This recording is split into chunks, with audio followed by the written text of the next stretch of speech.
नमस्कार मंडळी, चला तर आज आपण वाळवणीचा आणखी एक पदार्थ बघणार आहोत, नागलीचे पापड. नागलीचे पापड करायचे म्हटलं की खूप अवघड असं खिशी घेणं.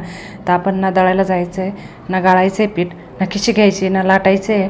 कुठलाही तामझाम न करता एकदम सोप्या पद्धतीने आज मी नागलीची पापडची रेसिपी दाखवणार आहे. व्हिडिओ स्किप न करता संपूर्ण बघा. चला तर सुरुवात करूया.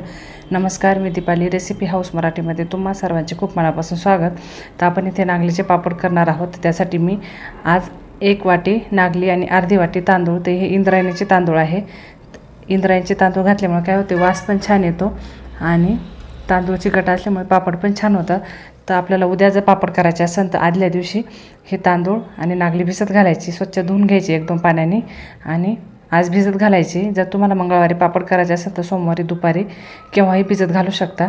17-18 तास नागली भिजायला पाहिजे, ह्या हिशोबाने घालायची. तर बघा, आपली 17-18 तास तांदूळ आणि नागली छान भिजली. आता हे पाणी काढून घेऊया, स्वच्छ धुवून घ्यायचे. आता ही आपण घरीच मिक्सरवर दळणार आहोत. तर मिक्सरच्या भांड्यामध्ये थोडी थोडी नागली घालून थोडंसं पाणी घालून आपल्याला दळायचं. तर ज्या वाटीने मी नागली तांदूळ घेतले त्याच वाटीचं माप सांगणार आहे, म्हणजे दळतानाही तुम्हाला पाण्याचा अंदाज बरोबर येईल. तर सुरुवातीला इथे मी 1 वाटी पाणी घेतलं होतं, तर दळताना मला तेवढे वाटी पाणी लागले. तर बघा, असं मिक्सर चालू बंद 1-2 मोडवर करत आपल्याला दळायचं. एकदम बारीक पण पीठ करायचं नाही, कारण हा कोंडा दळला गेला नाही पाहिजे.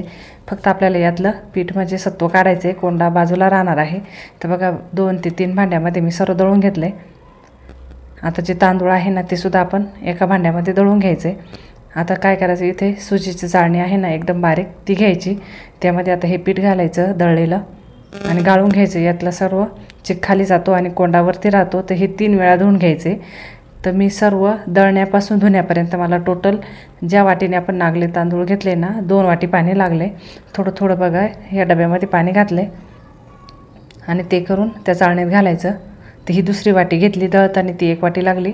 आणि आता हा कोंडा धुताना आपल्याला थोडं थोडं करून आणखी 1 वाटी घालायची. म्हणजे 1 वाटी नागली आणि अर्धी वाटी तांदळासाठी 2 वाटी पाणी एकदम परफेक्ट आहे.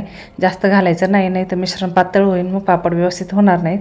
तर बघा, हे दुसऱ्यांदा मी गाळून घेते आहे पाणी टाकून.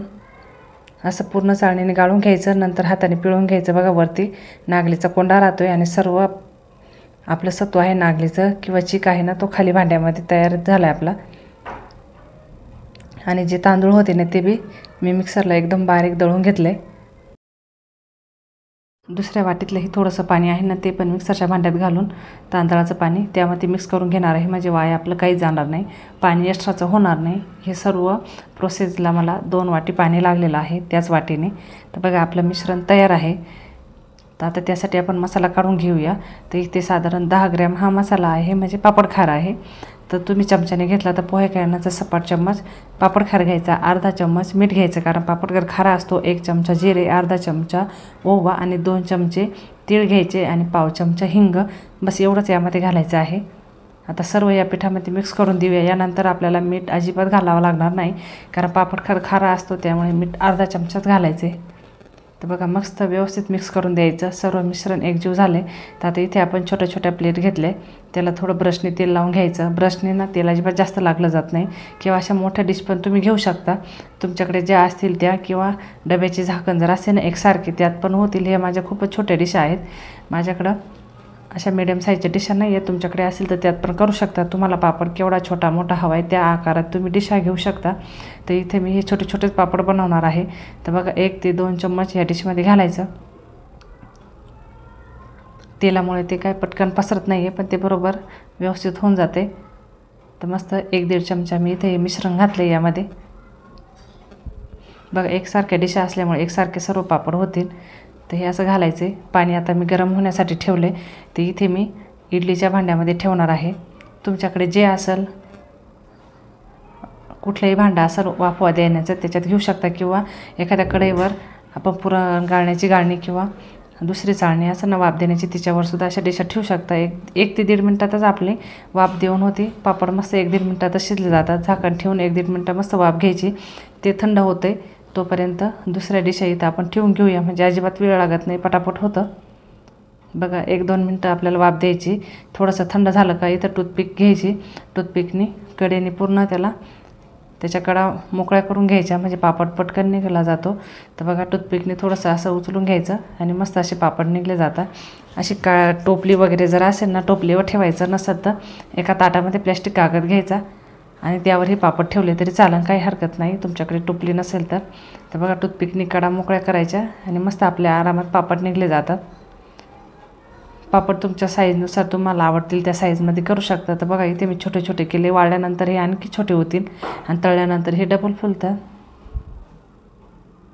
तर आता आपण हे घरातच फॅनखाली सुकत घालणार आहे 1 दिवस आणि नंतर उन्हात 2-3 दिवस कडक वाळून घ्यायचे. तर अशा प्रकारे मस्त सर्व पापड मी करून घेते.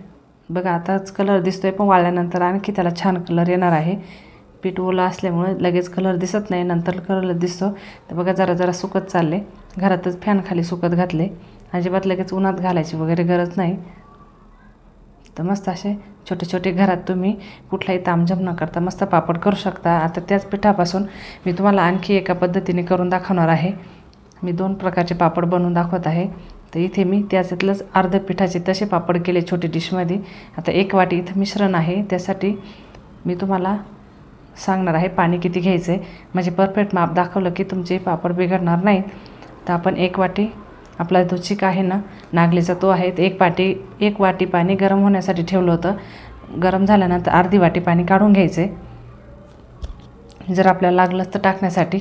आता इथे तुमच्या घासा छोटा चाटू किंवा असं लाटणं जर असेल तर कुठलंही घेऊ शकता, लाटण्याने पण छान मिक्स होतं. तर पाणी गरम झाले, उकळी आली की पाण्याला एका हाताने टाकायचं, एका हाताने मिक्स करायचं. गॅस मध्यम आहे, गॅस मध्यमच ठेवायचा. तर बघा आणि एकसारखं हलवत राहायचं आहे. आणि ह्या पिठाची गुठळी वगैरे अजिबात होत नाही, घाबरायचं कारण नाही.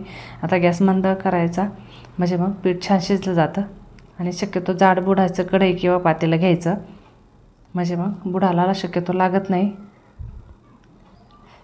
तर बघा मस्त असं घट्ट झाले. तुम्हाला जास्त पातळ पिठाचे जर पापड करता येत नसतील तर तुम्ही आता यामध्ये पाणी टाकायचं नाही. तर मी यामध्ये जी अर्धी वाटी पाणी आहे ना त्यातलं आणखी थोडंसं पाणी टाकणार आहे. पण तुम्हाला जर पातळ पिठाचे पापड करता येत असतील तर टाका, नसतील तर एवढ्या पाण्यामध्ये हे पीठ छान शिजलं जातं, एक्स्ट्राची टाकायची गरज नाही. तर मी थोडंसं पातळ केलं आहे. तर बघा मस्त घेरून घेतलं आहे. आता उलटण्याने काढून घ्यायचं पीठ,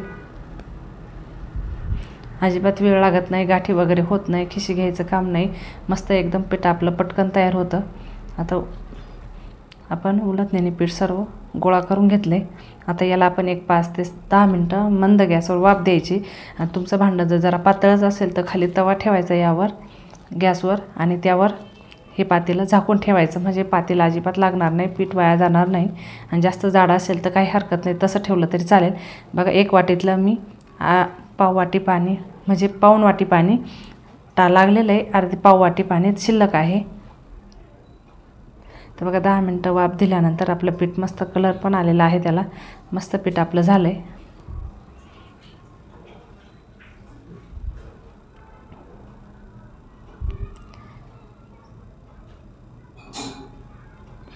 तर आपण आता एका ताटामध्ये हे पीठ काढून घेऊया. बघा मस्त असं पीठ तयार झालं आहे, कुठे गाठी वगैरे राहिलेलं नाही.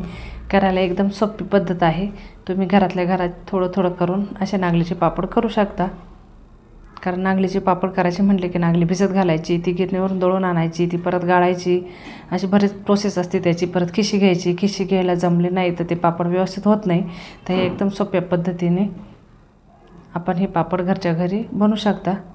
थोडं हाताला तेल लावायचं आणि लाटी करायच्या. तुम्हाला जर हाताला वाटत असेल तर पातळ पीठ थोडंसं, तर कागद घ्यायचा आणि कागदाने त्याची लाटी बनवायची, अजिबात कागदाला चिटकत नाही.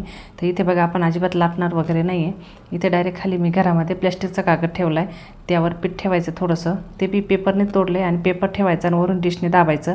एकदम मस्त एकदम पातळ आपला पापड पसरला जातो आहे. लाटणं पळपटाची अजिबात गरज नाही, कुठेही लाटायची गरज नाही. एकदम सोप्या पद्धतीने कोणीही करू शकेल असे एकदम मस्त पापड तयार होतात. 1 दिवस फॅन खाली सुकवायचे आणि कडकडीत उन्हात 2-3 दिवस वाळून घ्यायचे.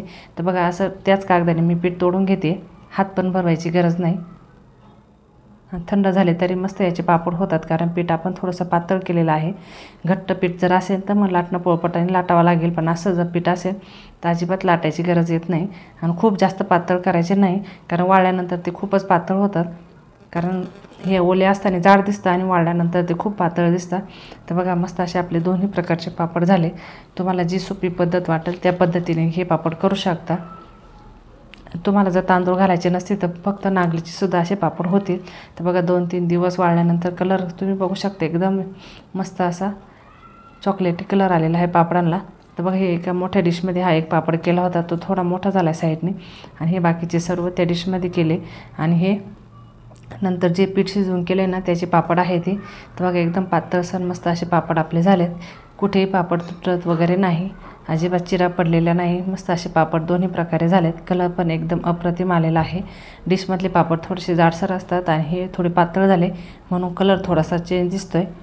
आता मी तुम्हाला तळून दाखवते. तर बघा जे आपण शिजवून पीठ केले ना त्याचे पापड आहे, एकदम मस्त असा कागदासारखा पापड तयार होतो. तोंडात घातला पाणी होतो याचं, एवढा मस्त फुलतोय. नवशिकेसुद्धा आरामात करतील एवढे मस्त असे पापड आहेत.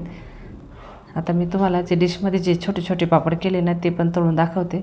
बघा दिसताना किती छोटा दिसतोय, पण तळल्यानंतर टिबल चौबल फुलतोय. खायला ते एकदम अप्रतिम चव आलेली होती या पापडांना. तर तुम्ही बघू शकता कच्चा पापड किती छोटा आहे आणि तळल्यानंतर किती मोठा झालेला आहे. तर अशा प्रकारे आपले सर्व पापड झाले. तुम्ही बघू शकता मस्त असा कलर पण एकदम मस्त आला आहे. तर तुम्हाला जी सोपी पद्धत वाटेल त्या पद्धतीत तुम्ही हे पापड करू शकता. तुम्हाला माझा व्हिडिओ कसा वाटला मला नक्की कळवा. आवडला तर लाईक करा, शेअर करा. माझ्या चॅनलला नवीन असाल तर सबस्क्राईब करायला विसरू नका. पुन्हा भेटूया अशा छानशा रेसिपीसोबत. व्हिडिओ पाहिल्याबद्दल धन्यवाद.